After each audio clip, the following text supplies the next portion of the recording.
আমি বগুড়াতে বহুবার এসেছি, আমার কথা বলতে দেননি। আজকে আসেন তো সেই মানুষগুলো দেখি, মাইক কেড়ে নিন তো। মায়ের দুধ খেয়েছেন আমি দেখছি, আসেন মাইক কেড়ে নিন আজকে।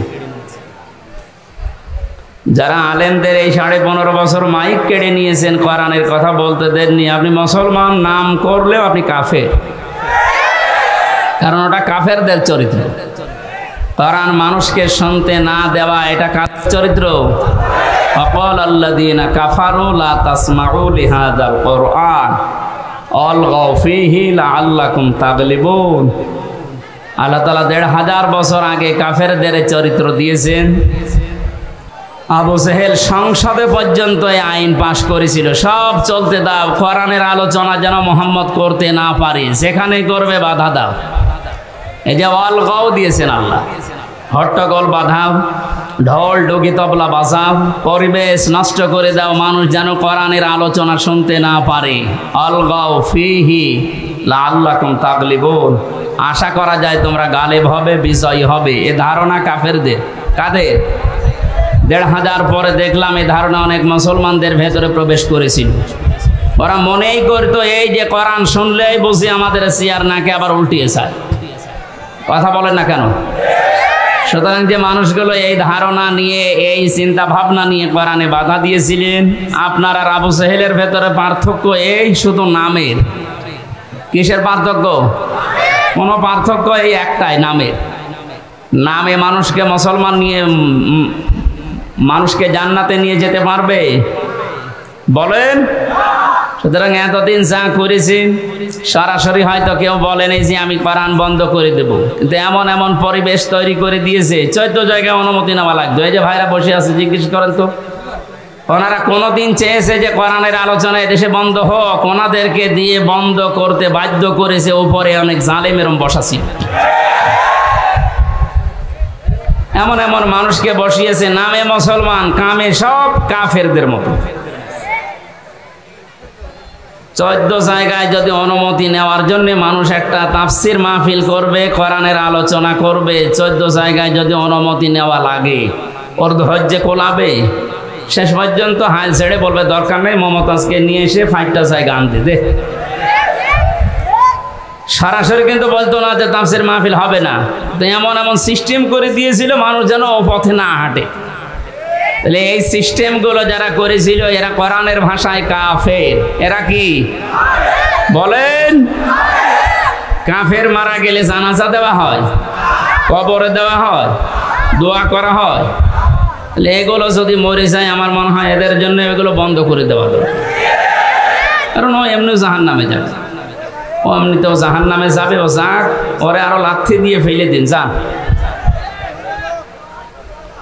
সুতরাং এই পরিবেশ আল্লাহ আমাদেরকে যে কথা বলার বাক শক্তি যে আমাদেরকে দিলেন এবং এই কথা বলার যোগ্যতা যিনি দিয়ে পাঠালেন, এটা যারা বন্ধ করেছিলেন আল্লাহ রাব্বুল আলামিন তাদেরকে এখন সব জায়গা থেকে বন্ধ করে দিয়েছে। ইঁদুরের গর্ত এখন তাদের জায়গা নেই। 2-1টা উকি ঝুঁকি মারছে, ধরা পড়ছে। কথা বলছে না কেন? কোরআনের জন্য আল্লাহ দেশ এখন ওপেন করে দিয়েছে এবং কোরআন কায়েম হবে, এইটাই সামনে ফাইনাল ইনশাআল্লাহ। আমি কিছু কিছু জরিপ মাঝে মাঝে দেখি, যে বিবিসি, এরপরে আল জাজিরার, এগুলো বললে মানুষের মন খারাপ হয়। আপনাকে আমি আশা সঞ্চার করার জন্য বলছি। একটা জরিপ পেয়েছিলাম কিছুদিন আগে, 100 জনের 14 জন এখনো পর্যন্ত জালেমদের দোসর আছে এদেশে। 100 জনের 28 জন মানুষ এখনো পর্যন্ত শুধু খাওয়ার ধান্দায় আছে। 100 জনের 58 জন মানুষ চাইছে এদেশে আল্লাহর কালাম দিয়ে পৃথিবীটা চলুক। এই জরিপ আমি বানাইনি, যারা জরিপ করে তারাই জানিয়েছে। সুতরাং 100 জনের 58 জন যখন এই 1-1.5 মাসে তৈরি হয়ে গেছে, আশা করছি আল্লাহ এই দেশকে কোরআনের হাতে তুলে দেবেন ইনশাআল্লাহ। এই দৃশ্যটা যেন আমরা চর্মচোখে দেখতে পারি, সে আকাঙ্ক্ষা আল্লাহর কাছে করছি। আল্লাহ তুমি কবুল করো, আমিন। দরুদ আর সালাম পড়ছি আমাদের নবী মুহাম্মদুর রাসূলুল্লাহ সাল্লাল্লাহু আলাইহি ওয়াসাল্লামের প্রতি। তামাম পৃথিবীর সবাই এখন একটা জিনিস চাচ্ছে, শান্তি। কি বলেন তো? সবাই চায় শান্তি। যে জাতির লোককে জিজ্ঞাসা করেন সবাই শান্তি চাচ্ছে। আল্লাহ রাব্বুল আলামিন শান্তি নামে একটা নাম তিনি নিয়েছেন, সালাম। সালাম মানে কি? সেই সালামের পক্ষ থেকে যে ধর্মটা দুনিয়ায় এসেছে তার নাম ইসলাম। ইসলাম মানে শান্তি। ইসলাম মানে কি? এই আসল শব্দ সিলমুন বা সালমুন, সুখ শান্তির যে বিষয় আল্লাহ ইসলামের ভেতরে রেখেছেন। সুতরাং এদেশে আমরা ৯৬% মুসলমান, অন্যান্য ধর্মের লোকেরা যারা আছেন ৪%। সবাই যদি ইসলামকে নিয়ে আসতে পারি, কাঙ্ক্ষিত মানের শান্তি এদেশে আমরা দেখতে পারবো ইনশাআল্লাহ। এদেশে মসজিদ যেমন পাহারা দেওয়া লাগে না, ৩.৫ লাখের উপরে মসজিদ আছে, পাহারা দেওয়া লাগে? আরো জোরে বলেন। মসজিদ যেমন পাহারা দেওয়া লাগে না, ইসলাম এদেশে যদি এসে যায় মন্দিরও পাহারা দেওয়া লাগবে না। যে যার ধর্ম ওপেন ভাবে নিরাপত্তার সাথে পালন করবে, কোনো অসুবিধা নেই। অনেকের ধারণা এই যে ইসলাম আসলে আমি যে একটু, কারণ আপনার বিবেকে বাধা দেবে, কারণ ওই পরিবেশে ওইটা চলে না। কথা বলে না কেন? ওই জায়গাতে বিধান চলে কার? এই জন্য ওখানে প্রবেশ করলেই বলা লাগে আল্লাহুম্মা আফতাহ লি আবওয়াবা রাহমাতিক, হে আল্লাহ তোমার রহমতের যত দরজা, বাবের বহুবচন আবওয়াব বলা হয়, সব খুলে দাও। কারণ পুরা পরিবেশটাই রহমত দিয়ে বেষ্টিত করেছেন কে? ওখানে আল্লাহর বিধান চলার কারণে যদি পুরা এরিয়া আল্লাহ রহমত দিয়ে ভরপুর করে দেয়, এই ৫৬,০০০ বর্গ মাইলে ওই আল্লাহর বিধান যদি কায়েম হয়, ১০০% আমরা বিশ্বাস করতে পারি ৫৬,০০০ বর্গ মাইল মসজিদের মতো নিরাপদ হয়ে যাবে। এরকম জায়গায় আপনার আর লাল পানি খেতে মনে চাইবে না। কথা বলেন না কেন? এক লোক ওয়াজ শোনার পরে বলেছিল, হুজুর জান্নাতে নাকি সব পাওয়া যায়, ওয়ালাকুম ফিহা মা তাশতাহি আনফুসুকুম ওয়ালাকুম ফিহা মা তাদদাউন। মনের ভেতরে কামনা বাসনা যা আছে সব নাকি পাওয়া যায়। যে বিড়ি পাওয়া যাবে, হ্যাঁ বিড়িও পাওয়া যাবে, কিন্তু বিড়ি খাওয়ার মতো মন আপনার থাকবে না। ও নাপাক জিনিস খাওয়ার মতো মন আপনার তৈরি হবে না। জাহান্নামের যে ৭টা খাবারের কথা আছে, তার প্রথম নাম্বার খাবার হচ্ছে আগুন। নাম কি? বলেন বলেন। বিড়ি যেটা দিয়ে খায় ওটার নাম কি? তা আপনি কি জাহান্নামের খাবার খেতে পারেন? আমার মনে হয় বগুড়াতে বিড়ি খাওয়া লোক, সিগারেট খাওয়া লোক নেই নাকি? যদি থাকেন আপনি এই বদ অভ্যাস ছেড়ে দিন। দেবেন তো? কারা বিড়ি সিগারেট ছেড়ে দেবেন দেখে হাত তোলেন তো। ও আপনার এই এলাকায় আছে, বোঝা যাচ্ছে। হ্যাঁ, আস্তে আস্তে ছেড়ে দেবেন ইনশাআল্লাহ। আমরা বলছিলাম আল্লাহ পাক এই শান্তির যে ধর্ম দিয়েছেন, এখানে কিচ্ছু দেওয়া যাবে, যা দেবেন মোনাজাতের পরে।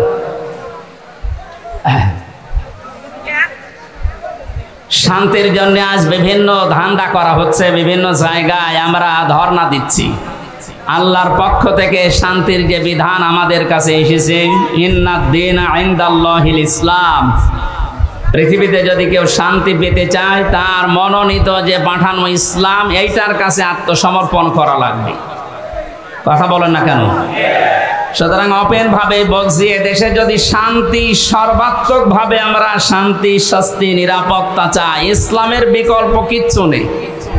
যত তন্ত্র মন্ত্র, যত বাদ আছে সব আমাদের ৫৩ বছরে দেখা হয়ে গেছে। এ কথা বলেন না কেন? ৫৩ বছর বাবা চালিয়েছে, আমরা অনেকে দেখি, আমি দেখি না, এ মুরব্বী দেখেছি। আপনাদের শহীদ প্রেসিডেন্ট জিয়াউর রহমান চালিয়েছে, আমি দেখি না, ওনারা দেখেছে। এই যে পাশের চাচা এরশাদ চাচা চালিয়েছে, ও আমি দেখি না, আমার ৯২ সালে জন্ম। আপনাদের এই জেলার ভাবি পুত্রবধূ উনি চালিয়েছে। পাশের জেলার পরের জেলা রংপুরের ভাবি, ববু বলা হয় যাকে, উনি চালিয়েছে। গত বছর আমরা দেখলাম, কাঙ্ক্ষিত মানের শান্তি পেয়েছি বলেন। এখন শুধু দেখতে বাকি আছে যে কোরআন দিয়ে চললে কেমন দেখা যায়। একটু একটু মনে আশা জাগে না যে কেমন লাগে? একটু দেখি তো। আমার তো জীবনের সবচাইতে বড় আশা, আকাঙ্ক্ষা, তামান্না এইটা, আল্লাহ যা করো করো, অন্তত চর্ম চোখে এটা দেখে মরার তাওফিক দিয়েও যে ৫৬,০০০ বর্গ মাইল কোরআন দিয়ে চলছে। এটা কারা চান দেখি? লিল্লাহে তাকবীর। আন্দাজ হাত তুলেন না, এটা কিন্তু সাক্ষী দেওয়া। এটার পক্ষে থাকা লাগবে, যেটা আমরা দেখতে চাই যে আসলে এটা দিয়ে চললে কেমন দেখা যায়। মক্কা মদিনায় আমি ছিলাম, আমি দেখেছি ওখানে 100 ভাগ এটা চলে না, 70 ভাগ আছে, তাই যে শান্তি পাওয়া যায়। এখানে যদি 100 ভাগ কায়েম হয়ে যায়, বাংলাদেশটা মিনি জান্নাত হয়ে যাবে। আরো জোরে বলেন। বাংলাদেশে জেনারেল যে দলগুলো আছে তাদেরকে বলছি, আমি আপনাদেরকে বাঁচাতে চাই, কারণ কোরআনের চোখ আপনার মুখে নেই, চোখে নেই, এই জন্য আপনি হয়তো অন্য কিছু দেখেন। সূরা নূরের ভেতরে আল্লাহ জানিয়েছেন, আল্লাযীনা কাফারু আ'মালুহুম কাসারাবিম বিকিআতি ইয়াহসাবুহু যামআনু মাআ হাত্তা ইযা জাআহু লাম ইয়াজিদহু শাইআ ইলা আখিরি আয়াত। কাফেরদের চিন্তা ভাবনা, ধারণা, বিশ্বাসে দরে মরিচিকা মনে করেছিল এখানে পানি আছে মনে হয়। মরুভূমির ভেতরে যখন সূর্যের তীব্র দাহ শুরু হয়ে যায়, এই যে বিশ্ব রোডগুলোতে আপনি দেখবেন, ঢাকা বগুড়া যে মহাসড়ক আছে, দূর থেকে গাড়ি চালিয়ে দুপুরবেলা দেখতে মনে হয় যে পানি আছে সামনে, মনে হয় পিচ গরম হওয়ার পরে পানির মতো টলমল করে, কাছে যাওয়ার পরে দেখা যায় না, পানি নেই। পৃথিবীর কাফেরদের দৃষ্টান্ত আল্লাহ এইভাবে দিয়েছেন। আল্লাহর পাঠানো ইসলাম বাদ দিয়ে যত তন্ত্র মন্ত্র, যত ইসম, যত বাদ আছে, আমি নাম নিলাম না, সে যে বাদই হোক, সমাজবাদ বলেন, জাতীয়তাবাদ বলেন, ধর্মনিরপেক্ষবাদ বলেন, যত বাদ আছে, তন্ত্র মন্ত্র আছে, এসবগুলোকে মানুষ মনে করে এর ভেতরে শান্তি আছে। কাছে যাওয়ার পরে দেখে না, এটা পানি না। এই জন্য আমাদের উচিত হচ্ছে আপনাকে আমার সাবধান করা। আমি করলাম, জ্ঞানী মানুষ যদি হয়ে থাকেন আপনি আশা করি বুঝে ফেলেছেন। এরপরেও যদি কেউ বলেন না আমি বুঝি না, আমি ভান ধরে আসি, এদিকে আসেন। আল্লাহ আপনাকে সহজে এটা বোঝার তৌফিক দিন যে ইসলাম বিদায় করে দিয়ে আজ যারা, আমি কয়েকদিন ধরে লক্ষ্য করছি, মৌলবাদ এই শব্দ নিয়ে অনেকে জিকির করছেন, এটা বন্ধ করা লাগবে। মুসলমানদেরকে মৌলবাদ বলা যাবে না এই দেশে। এই শব্দটাকে ফেরি করে এই 15.5 বছর হাজারো মুসলমানকে যিনি ছিলেন তিনি গুম করেছিলেন। এক কথা বলেন না কেন? এই শব্দটাকে ফেরি করে হাজারো মানুষকে আয়না ঘরে রেখেছিল। এই শব্দটাকে ফেরি করে আমাকে জেলখানায় রেখেছিল 3 বছর। এটা দাদাদের পক্ষ থেকে দেওয়া আন্তর্জাতিক একটা ষড়যন্ত্র। এখানে যারা পা দিচ্ছেন আপনিও এই জালেমদের মতো মাজা ভাঙবে। সুতরাং এই শব্দ যেন কোনো মুসলমানের আগে পরে লাগানো না হয়, যেন আমরা মৌলবাদ চাই না। তা আপনি কি চান? মৌল শব্দ এসেছে মূল থেকে। মূল মানে এ পৃথিবীর মূল আমার আল্লাহ।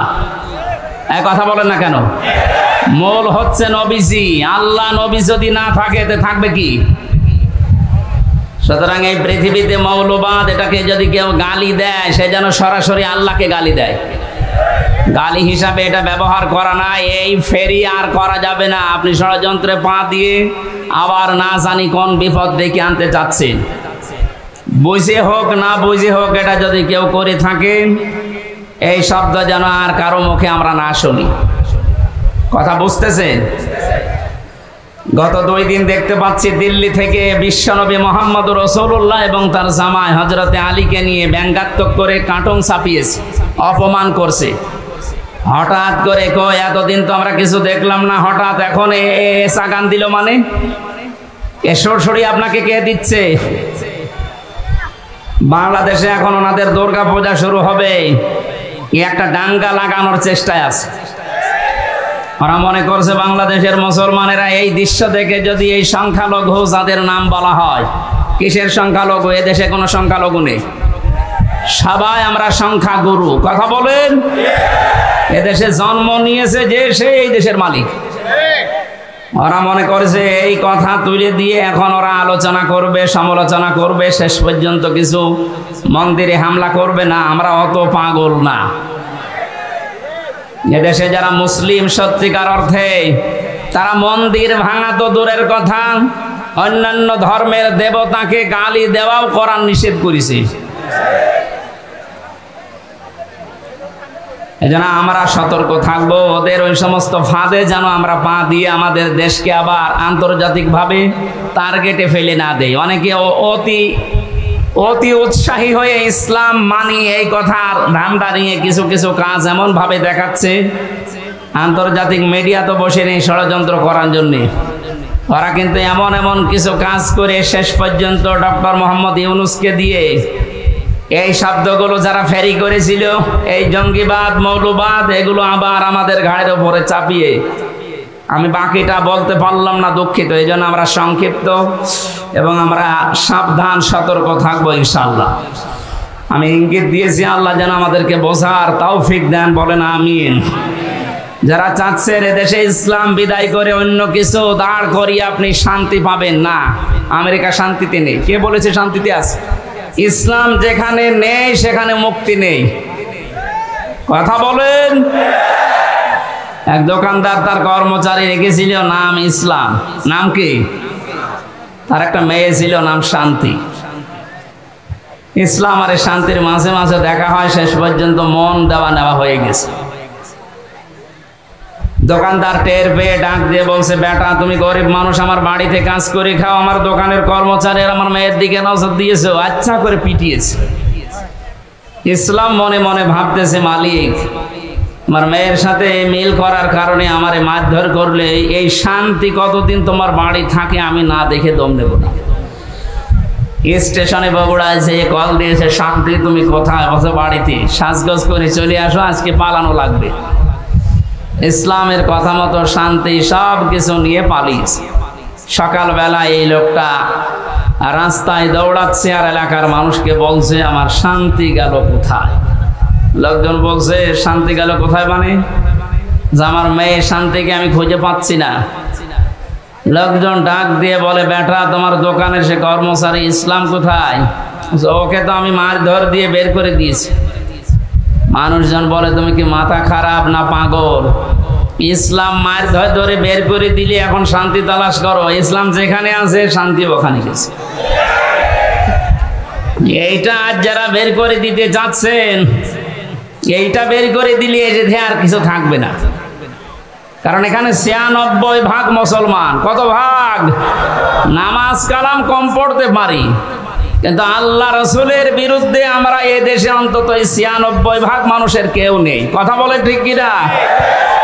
আল্লাহ আমাদেরকে সম্মতি দিন, বলেন আমিন। কোরআনে কারীম থেকে আমরা সূরা আনআমের ৮০, ৮১, ৮২ এই আয়াতগুলো তিলাওয়াত করেছি। আমি এত লম্বা কথা কোনো জায়গায় বলি না, বেশি হয়ে গেছে আজকে। সংক্ষেপ করছি আলোচনাটা, শুধু শিক্ষাগুলো নিয়ে আসার জন্য। খুব খেয়াল করে শুনবেন। আল্লাহ রাব্বুল আলামিন হযরত ইব্রাহিম আলাইহিস সালামের এবং তার বাবার কিছু কাহিনী এখানে তুলে ধরেছেন। শিরিক এবং ঈমান, এটা সেই পৃথিবীর লগ্নের পর থেকে আরম্ভ হয়েছে এই দুইটার সংঘর্ষ। কোন মানুষ যদি শান্তি, স্বস্তি, নিরাপত্তা চায়, সে যেন তার বিশ্বাসের সাথে অন্য কিছুকে যোগ না করে। এটা যারা যোগ করেছে, যুগে যুগে তাদের শান্তি, স্বস্তি, নিরাপত্তা হারিয়ে গেছে। আর যারা তাদের ইমানের সাথে জুলুমকে, শিরিককে মিশ্রিত করেনি, আল্লাহ তাদেরকে শান্তিতে রেখেছে। যে মানুষগুলো আজ আল্লাহর বিধানের সাথে, আল্লাহর শক্তির সাথে, পাওয়ারের সাথে অন্য কাউকে শরিক করে বুক ফুলিয়ে বেড়ানোর চেষ্টায় আছেন, আপনি কি মনে করেন?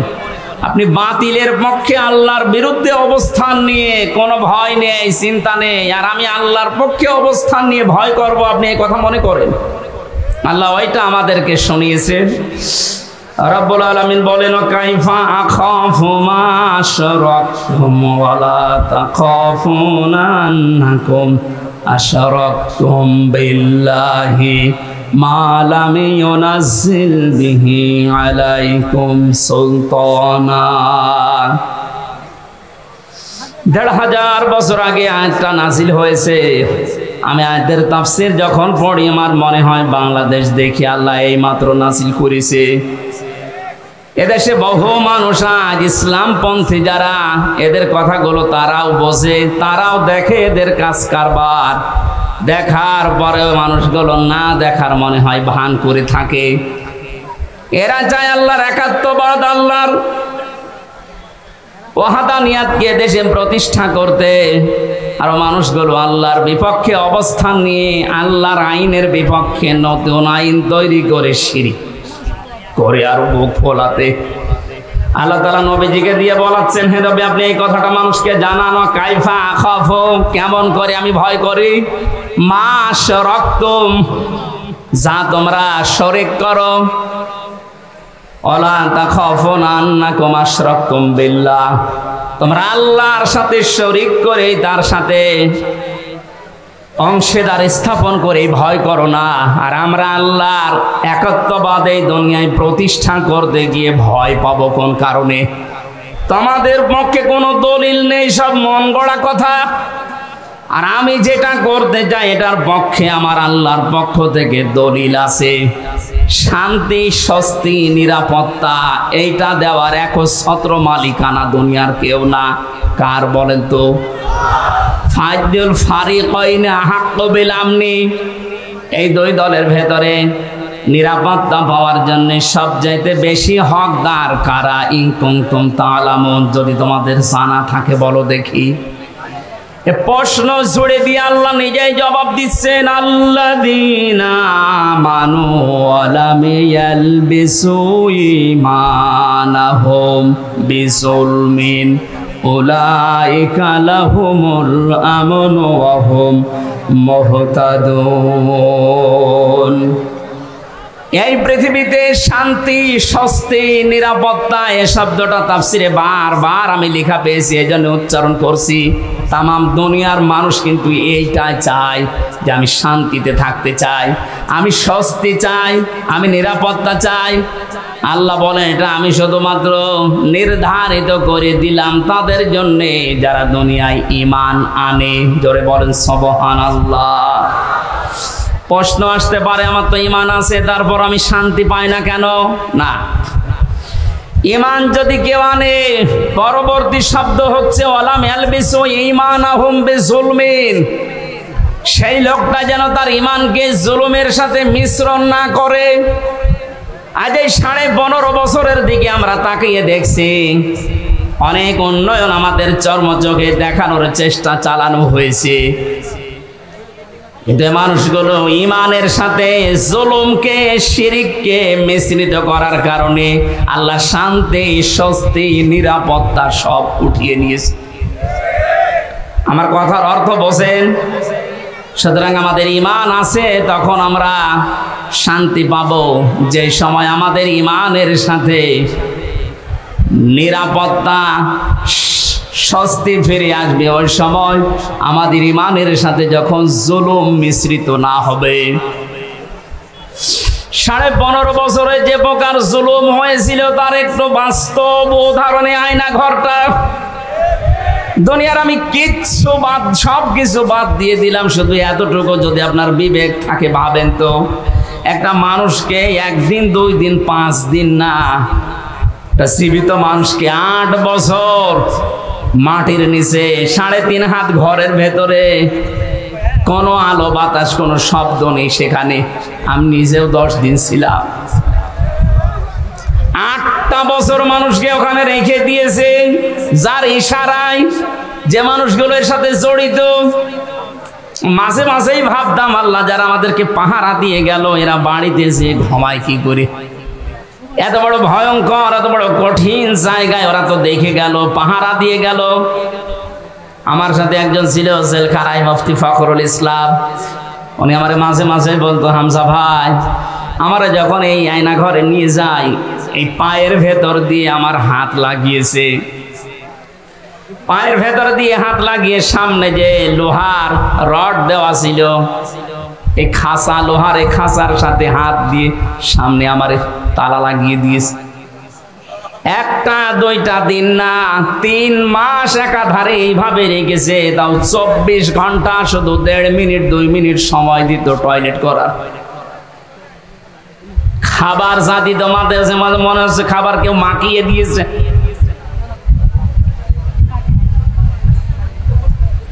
আপনি একটু বিবেক দিয়ে ভাবেন তো, একটা কোনো মানুষ যার ন্যূনতম বিবেক আছে, ঈমান না থাক বিবেক তো আছে আপনার, এটা মেনে নেওয়া সম্ভব?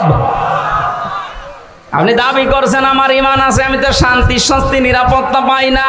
আরে ভাই, আপনার ঈমানের সাথে তো জুলুম মিশ্রিত। এখানে জুলুমের অর্থ তাফসিরে এসেছে জুলুম আই শিরিক।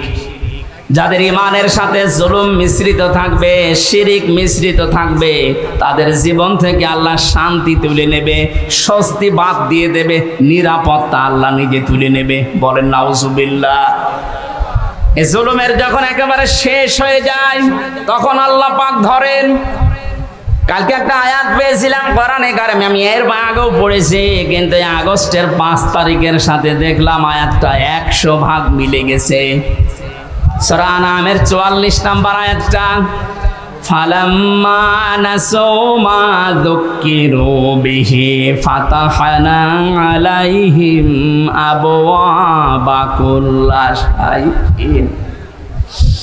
আল্লাহ পাক বলেন, যখন এই মানুষগুলো আমার বিধান, আমার আইন, আমার কানুন তাদের কাছে যাবার পরে আস্তে আস্তে ভুলে গেল, তাদের শান্তির, তাদের ক্ষমতার, তাদের যে বাহনগুলো, এগুলো আমি আল্লাহ আরো বাড়িয়ে দিলাম।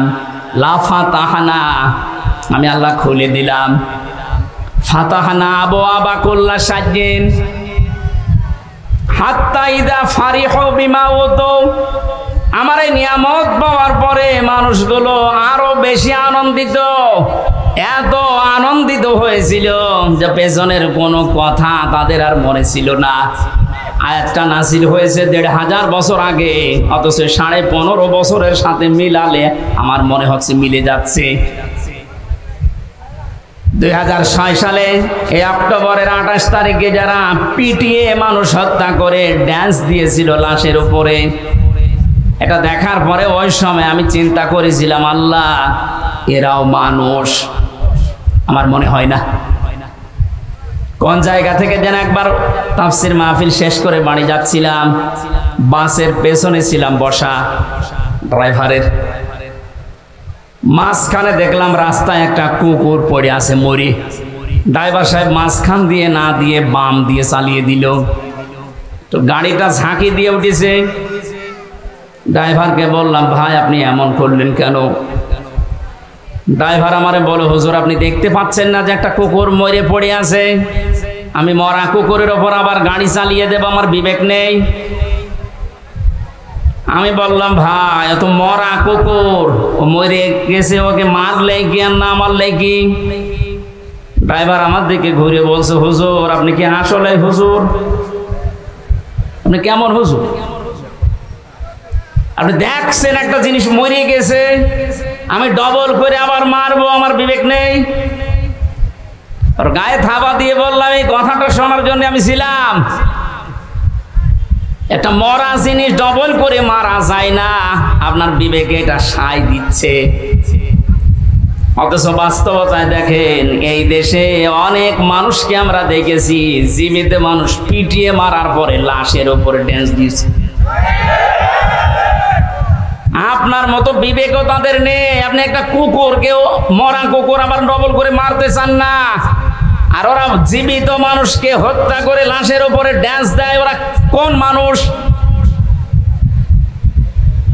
এটা দেখার পরেই ভেবেছিলাম, না আল্লাহ এরকম এত বড় নৃশংস কাজ যারা করতে পারে তাদেরকে আল্লাহ দুনিয়ায় কোনোদিন শান্তি দেবে না। শয়তান শয়তানি করার জায়গা পাচ্ছে না, মাঝে মাঝে ওই দেশ থেকে কল রেকর্ড ফাঁস করছে। মনে করছে দেশের মানুষ বোকা, কিছু বোঝে না। আরে ভাই, নিজে কল করে একজনকে দিয়ে, নিজে রেকর্ড করে, নিজে আবার কথাবার্তার ওগুলো মানুষের কাছে পাঠায়। এই ধান্দাবাজি, এই প্রতারণা কিন্তু এদেশের মানুষ বুঝে ফেলেছে। আপনি যার সাথে মোবাইলে কথা বলছেন, কোন নাম করা মানুষের সাথে তো কথা বলতে দেখি না। কোথায় কোন অসপাড়া গায়ে কোন কে, তার পরিচয় কেউ জানে না। তার সাথে আগে থেকে লিঙ্ক করে কথাগুলো কি বলা লাগবে সব সেট করে রাখে। ওই কথাগুলো নিজে 3-4 মিনিট বলার পরে ওইটা আবার এডিটিং করে কল রেকর্ড ছেড়ে দিচ্ছে, মানুষ যেন ভয় পায়। গোপালগঞ্জে সেই দিন শুনলাম এক লোকের জন্মদিন নাকি পালন করতে দেয়নি। জারি হোক, এই জন্য ওসি সাহেব যারা জন্মদিন পালন করার জন্য গেছে তাদেরকে নিষেধ করেছে, না এই জন্মদিন পালন করা যাবে না, কারণ এটা ইসলামের নেই। কারো জন্মদিন মৃত্যুদিন পালন করা লাগবে, ইসলামে আছে? ওসি সাহেব আল্লাহর ঘোষণা রসুলের ঘোষণা অনুযায়ী কাজ করেনি। এটা দেখলাম উনি ওখানে জানাচ্ছে মায়ের কাছে যে মা এই হচ্ছে। উনি ওখান থেকে বুদ্ধি দিচ্ছে, ওসি সাহেবের নাম লিস্ট করে রাখো, আমি যদি কোনোদিন আসি ওকে আমি দেখে নেব, তুমি আসো। বড় আশা করে আছে যে উনি চট করে ঢুকে পড়বে আর দেশের মানুষ ফট করে আয়না ঘরে ঢুকিয়ে দেবে। আর যতটুকু বিশ্বাস, এই দেশের 18 কোটি মানুষ যদি ওনাকে মাফ করে দেয়, ব্যারিস্টার আরমানের বউ জীবনও মাফ করবে না। আমার ওই ছোট মেয়ে ফারিহা জান্নাতও মাফ করবে না। কোন অপরাধ ছিল? আমার তো কয়েকদিন আগে দেখলাম মামলাগুলো সব খালাস করে দিয়েছে। তার মানে বিচারক কর্তৃক আদালত কর্তৃক প্রমাণিত যে আমার কোনো দোষ নেই, যে মামলা দিয়েছিল আমি নির্দোষ। আমি চাই এই দেশে যে মানুষগুলোকে দিয়ে জুলুম করানো হয়েছে, মামলার আয়ু থেকে শুরু করে একেবারে ওই পালানো পর্যন্ত, যারাই জড়িত ছিল, এ দেশের 1 লাখের উপরে মানুষ এখন জেলখানায়, তার 100 জনের 70 জনই কিছু জানে না, আন্দাজে জেল কাটতেছে। যারা 2 বছর 5 বছর 10 বছর পরে নিরপরাধ প্রমাণ হয় যে কোনো দোষ নেই, তখন ছেড়ে দেওয়া লাগে। সুতরাং এই মানুষগুলো আমি চাই যারা এই জুলুমের সাথে জড়িত, একটা মানুষকে জেলে দিলে তার পরিবারের সব ধ্বংস হয়ে যায়। আমার 2টা মেয়ের খোঁজ 3 বছরে কে নিয়েছে? আমার ম্যাডামের, আমার মা বাবার। প্রত্যেক মাসে মাসে তো মামলা তুলতে আছে, 33 বারের উপরে আমার মামলা তুলিছে, তো জামিন দেয়নি। অথচ সেই বিচারক এই কয়েকদিন আগে পুরাটা খালাস করে দিয়েছে। মামলাটা হাতে নিয়ে আমার সামনে তো চেয়েছিলাম আমি, আমারে বলছে যে এ কি বিচার করবে, এর ভেতরে কোনো মাল নেই, যা। আমি বলতেও গেলাম যে স্যার মাননীয় আদালত, এই মামলা তো 3 বছর আপনার হাতে ছিল, তখন তো বলেননি, এখন বলছেন কোনো মাল নেই, কি দেখে বিচার করব? সব ফেলে দিলেন। এই 3 বছর আগে যদি এরকম টান মেরে ফেলে দিতেন তাহলে তো আমার 3 বছর জেলে থাকা লাগে না। এইটাই বলতো যে হুজুর আমার কিছু করার নেই, উপরের নির্দেশ, হাত বাঁধা ছিল। কথা বলে না কেন? এরকম হাত বাঁধা কি শুধু ওই বিচারকের ছিল? এদেশে 1628টা চেয়ার, শুধু একটা চেয়ারের হাত খোলা ছিল, বাকি সবগুলোর ছিল হাত বাঁধা। এজন্য তাদের ইচ্ছা থাকার পরও তারা ন্যায় বিচার করতে পারেনি। কোনদিন একটা বিবেক সম্পন্ন মানুষের এই জুলুম দেখার পরে সহ্য করা সম্ভব না, কিন্তু হাত বাঁধা। ওনার হাত খুলে যাওয়ার পরে আর 1 সেকেন্ডও দেরি করে না, সব খারিজ করে দিয়েছে। আমরা চাই রাষ্ট্র সংস্কার যখন আরম্ভ হয়েছে, এ দেশে যাদের হাত এরকম বাঁধা ছিল, এই 1628টা চেয়ারের কোনো হাত যেন আর বাঁধা না থাকে। সবার হাত আমরা আবু সাইদের মতো খোলা দেখতে চাই। কথা বলেন। দায়িত্বে যারা আছে থাক, আমার কোনো আফসোস নেই, নিষেধও নেই, কিন্তু আমরা কারো হাত বাঁধা দেখতে চাই না। প্রশাসনের চেয়ারে যারা আছে, বিচারকের চেয়ারে যারা আছে, হাত খুলে দেন, এদের দ্বারাই ন্যায় বিচার করা সম্ভব। এরা মানুষ না? এদের বিবি বাল বাচ্চা বউ নেই? ওরা বাধ্য হয়েছে এই কাজগুলো করতে। সুতরাং এই জুলুমের সাথে যারা মিশ্রণ করে দিয়েছেন, নিজের ঈমান থাকার পরেও আপনি শান্তিতে, স্বস্তিতে, নিরাপত্তার সাথে থাকতে পারবেন না। এই ঘোষণা কার? আল্লাযীনা আমানু ওয়া লাম ইয়ালবিসু ঈমানাহুম বিজুলমিন। যারা ঈমান আনে কিন্তু তাদের ঈমানকে জুলুমের সাথে মিশ্রণ করে ফেলে, তাদেরকে আমি আল্লাহ শান্তিতে থাকতে দেই না। বাস্তব আমরা এখন দেখতে পাচ্ছি, কেউ শান্তিতে আছে? মনে করেছিল আমি আরামে থাকবো, যাদের দ্বারা আরামে থাকবে তারাই ধরিয়ে দিয়েছে। এই যে দীপমণির নাম শুনলাম, উনি ওনার বোনের বাড়িতে পালিয়েছিল। বোনের ছেলে মোবাইল টিপছিল, নিষেধ করে যাও, মোবাইল টেপা বাদ দিয়ে পড়াশোনা কর। ও ছেলেটা বিরক্ত হয়ে গিয়ে 999-এ কল দিয়ে এই পুলিশ ভাইদের কাছে। আপনাকে আল্লাহ শান্তিতে থাকতে দেবে না। যারা জুলুম করে আর যারা জুলুমের সাপোর্ট করে, এই মানুষগুলো নবীর উম্মত থেকে বের হয়ে যায়।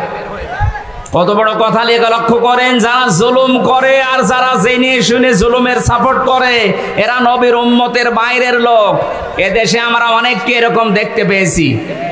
সুতরাং আপনাকে আল্লাহ শান্তিতে স্বস্তিতে নিরাপত্তায় থাকতে দেবে কোন কারণে?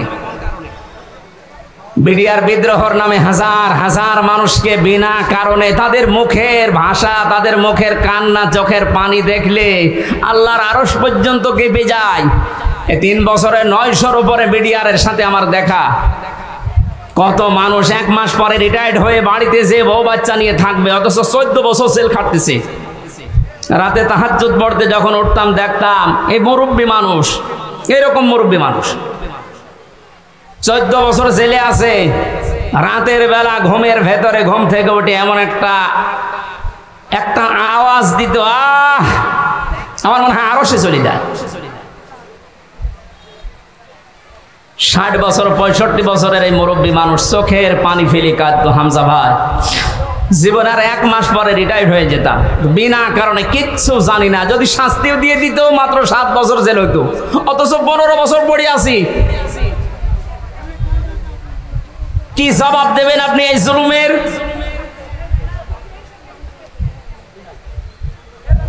জালেম এই শব্দটা শুনলে আমার ভয় লাগে, কারণ জালেমরা হামজার টার্গেট না। আমির জামাত ডাক্তার শফিকুর রহমান ঘোষণা দিয়েছেন আমরা মাফ করে দিলাম, কিন্তু ভিকটিম যারা জুলুমের শিকার তারা যদি কিছু করে আমরা কিছু বলতে পারবো না, কারণ তারা এই জালেমরা আল্লাহর মামলার আসামি। জালেমরা মামলার আসামি কার? এটা তো আমি বানালাম নাকি? সূরা শুরা 42 নম্বর আয়াত 25 নম্বর পারার 6 নম্বর পৃষ্ঠার 13 নম্বর লাইনে আছে। আমি যত তাফসীর পড়েছি বিশ্ববিদ্যালয়ে থাকাকালীন সব মুফাসসির আয়াতের ব্যাপারে একমত। খুব ভালো করে শুনেন, ইন্নামাস সাবিলু আলাল্লাযীনা ইয়াযলিমুনান নাস। অবশ্যই আমি আল্লাহ মামলা দায়ের করব। এই এদিকে তাকান। অবশ্যই আমি আল্লাহ মামলা দায়ের করব তাদের বিরুদ্ধে যারা মানুষ হয়ে মানুষের উপরে জুলুম করেছে। এই আয়াতটা বাংলাদেশের সাথে মিলান, আমার তো মনে হয় অনেকের জীবনে এটা মিলে যাচ্ছে। কোন কারণে কিচ্ছু জানে না লোকটা ঘুমিয়ে আছে ঘরে, ঘুম থেকে উঠে যাচ্ছে জেলখানায়। কি গো তুই গাছ কেটেছিস, অথচ গাছ কাটা কি ও কিছুই জানে না। এরকম মিথ্যা মামলা দেশে ছিল না? আরো আসতে বলেন। এই বিষয়গুলো আমি নিজে জানতাম না, জেলখানায় 3টা বছরে ধাপে ধাপে দেখেছি, তাই বলছি। বললাম না 100 জনের 70 জন মানুষ অন্তত কিছু জানে না। জেলে ঘুমিয়ে আছে, পরের দিন আবার ঘুম ভাঙার পরে কোথায় গো? বাড়িতে। কেন? কিছুই জানে না। মাঝখান থেকে পরিবারের কাছ থেকে 1.5-2 লাখ টাকা নিয়ে আল্লাহর ওলি জামিন করিয়ে দিয়েছে। এই জুলুমের শেষ কোথায়? আপনি কি জবাব দেবেন আল্লাহর কাছে? এজন্য জালেমদের কোন সম্পদ আল্লাহ দুনিয়ায় কাজে লাগাতে দেয় না। তার বাস্তব প্রমাণ এই দরবেশ কত টাকার মালিক ছিল আপনি হিসাব করতে পারেন?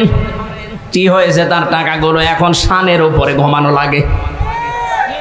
আমাদের যেখানে রেখেছে 3টা বছরে এই মাটির উপরে, শানের উপরে, এখন তার ওই জায়গায় থাকা লাগছে। কি হচ্ছে তার ওই অর্থ সম্পদ গুলো, এই টাকাগুলো কোন কাজে আসতেছে? এখন তাদের যে চরিত্রের বর্ণনা বের হচ্ছে, শয়তান পর্যন্ত আশ্চর্য হয়ে যাচ্ছে যে দরবেশের চরিত্র এত নিম্ন।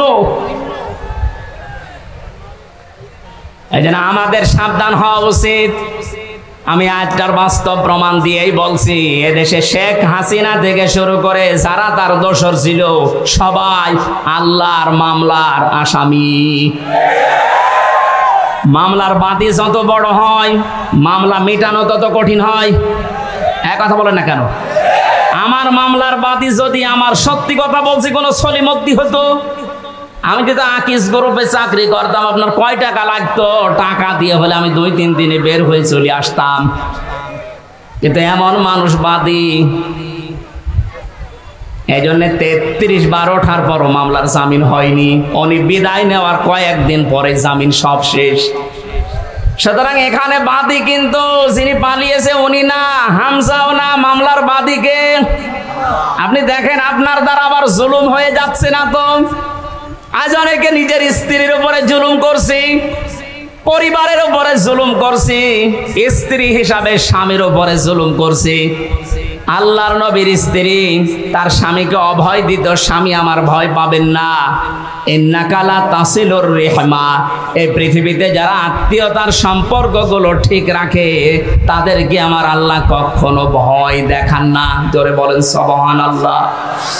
নবীজি যখন ওহী নিয়ে এসেন ভয় পেয়েছিলেন, তিনি বলছিলেন জাম্মিলুনি জাম্মিলুনি, আমাকে ঢেকে দাও। এই খেয়াল করেন, আমাকে ঢেকে দাও, আমি ভয় পেয়েছি। হযরতে খাদিজাতুল কুবরা রাদিয়াল্লাহু তাআলা আনহা ওই সময়ও কিন্তু মুসলমান হননি, কারণ কালিমার দাওয়াত পাননি।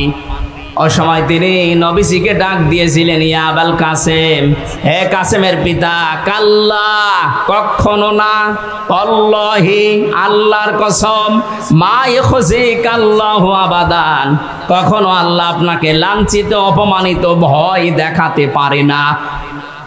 সম্মানিতা মা বোনেরা যারা এসেছেন তাদেরকে এবার বলছি,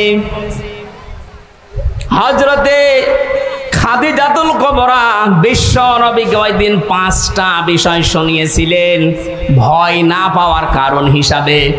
আপনি আপনার স্বামীকে যদি এই কথাগুলো বলতে পারেন আর আপনার স্বামীর চরিত্রের ভেতরে যদি এগুলো দেখতে পারেন, বুঝবেন ওই স্বামী হক পথে আছে। 1 নম্বরে, যেই স্বামী তার রক্তের সম্পর্কগুলো ঠিক রাখে সেই স্বামীকে দুনিয়ার কোনো ভয় পাওয়াতে পারে না। অথচ আজ লক্ষ লক্ষ পরিবারের দিকে তাকান, অধিকাংশ পরিবারে বউর কারণে স্বামী তার রক্তের সম্পর্কগুলো ঠিক রাখতে পারে না। এই কথা বলছেন?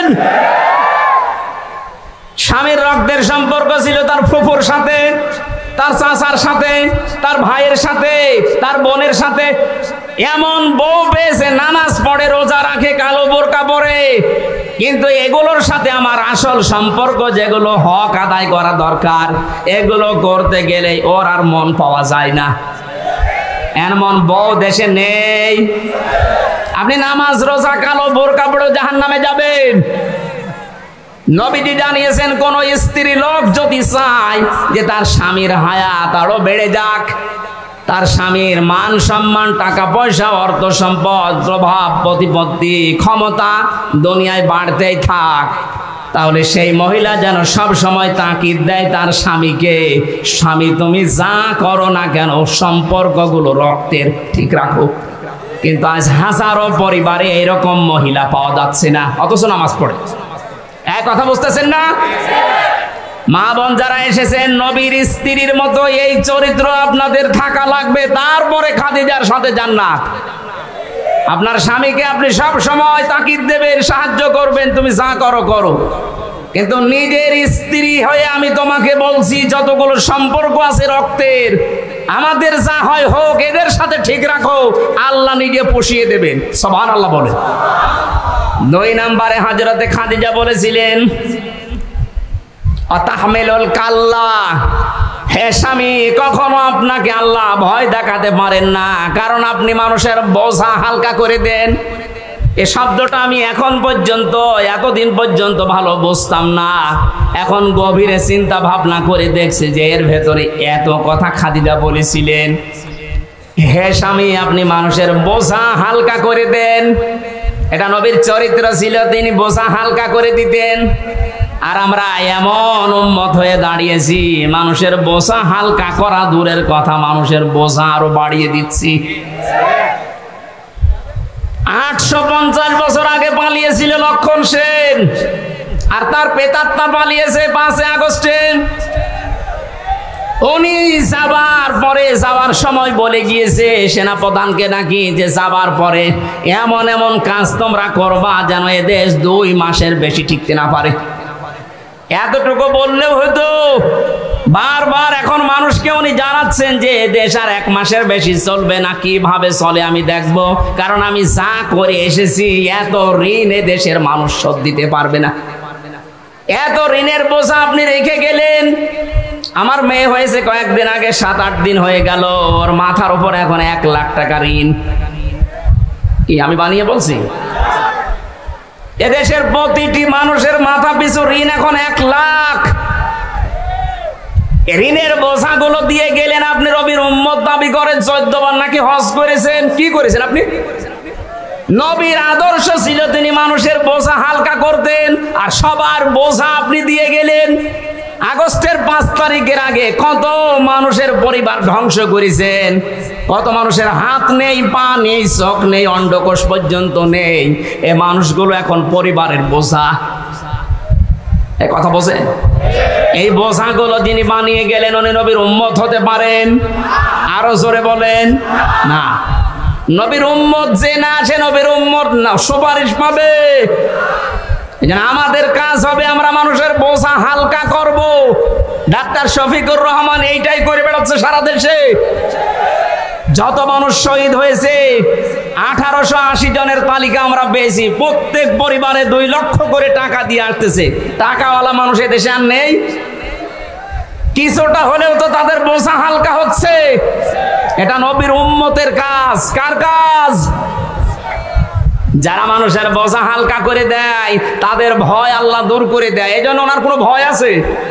আমার সাথে ছেলে 4 দিন ছিল, আমি দেখেছি লোকটার কোনো ভয় নেই, নির্ভয় বানিয়ে দিয়েছে আল্লাহ। ওনার তাওয়াক্কুল, ওনার ইখলাস এত উপরে। অনেকে বাইরে থেকে উল্টাপাল্টা মন্তব্য করে, আরে বেটা কাছ থেকে দেখেছিস তার আমল। আমার মতো যুবক মানুষ, 33 বছর বয়স আমার, আমি 1.5 পারা 2 পারা কোরআন পড়তে গেলে নামাজে দাঁড়িয়ে পা লেগে যায়।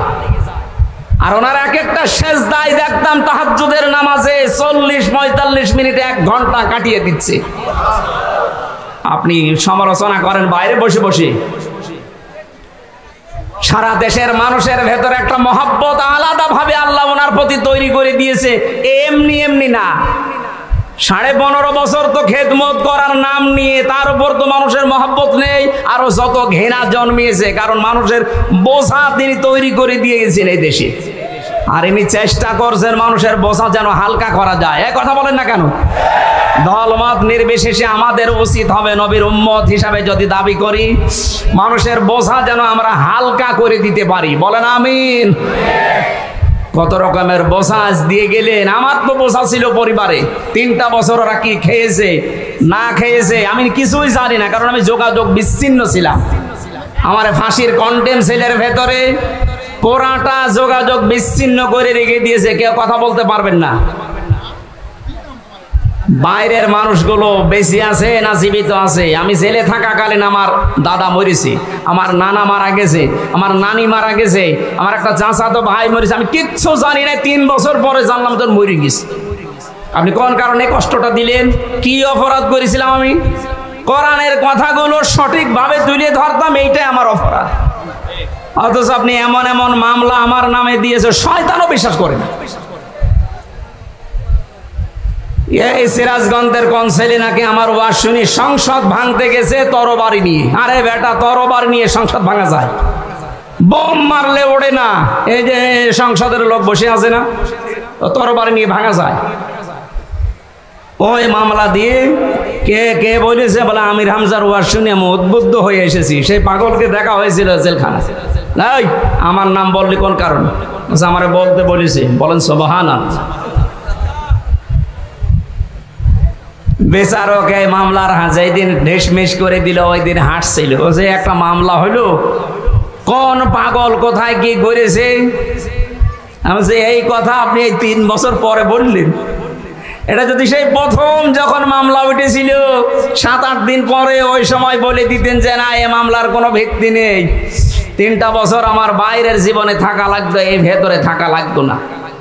কত রকমের বোঝা মানুষের মাথার উপরে চাপিয়ে দিচ্ছেন, আর আপনি নবীর উম্মত দাবি করছেন। আপনি শান্তি পাবেন, স্বস্তি পাবেন, নিরাপত্তা জীবনেও না। যারা মানুষের বোঝা হালকা করে দেয় আল্লাহ তাদেরকে শান্তি দেয়। সুবহানাল্লাহ বলতে পারেন নাই? আমাদের জীবন যতদিন আছে মানুষের বোঝা বাড়াবো না মানুষের বোঝা হালকা করব? যেখানে যতটুকু আছে মানুষের বোঝা হালকা করার চেষ্টা করেন। আপনার জীবনের বোঝা আল্লাহ হালকা করে দেবে ইনশাআল্লাহ। হযরতে খাদিজার পরে আরো অনেকগুলো কথা বলেছিলেন। আমরা যদি এখনো এই দেশে শান্তিতে বাঁচতে চাই, আমাদের যা ঈমান আছে ঈমানের সাথে যেন জুলুম মিশ্রিত না হয়, খুব সতর্ক থাকবেন। জুলুমের এখানে অর্থ হচ্ছে শিরিক, শিরিক যেন মিশ্রিত না হয়। উলাইকা লাহুমুল আমনু ওয়া হুম মুহতাদুন। আল্লাহ পাক বলেন এই মানুষগুলো, এইভাবে আল্লাহ দেখিয়েছেন, যারা তাদের ঈমানের সাথে জুলুম মিশ্রণ করবে না, শিরিক মেশাবে না, এই মানুষগুলোকে আমি আল্লাহ নিজে শান্তি দেব। আর এরাই হচ্ছে হেদায়েত প্রাপ্ত বান্দা বান্দি। জোরে বলেন আমিন। আল্লাহ এই বাস্তবতা আমরা যেন দেখতে পারি, তার পক্ষ থেকে শান্তি, স্বস্তি, নিরাপত্তা নিয়ে যেন এই দেশে বসবাস করতে পারি, সেই তৌফিক দান করুন। আমিন, আল্লাহুম্মা আমিন। লা ইলাহা ইল্লা আনতা সুবহানাক ইন্নী কুনতু মিনাজ জালিমিন। রব্বুল আলামিন, মাগরিবের নামাজ সমাগত, এজন্য আমরা শেষ করে দিয়েছি। যতটুকু বলার চেষ্টা চালিয়েছি, আমাদের জীবনে আমল করার তৌফিক দাও। সারাটা জীবন অপরাধ করে জীবনটা নষ্ট করে ফেলেছি।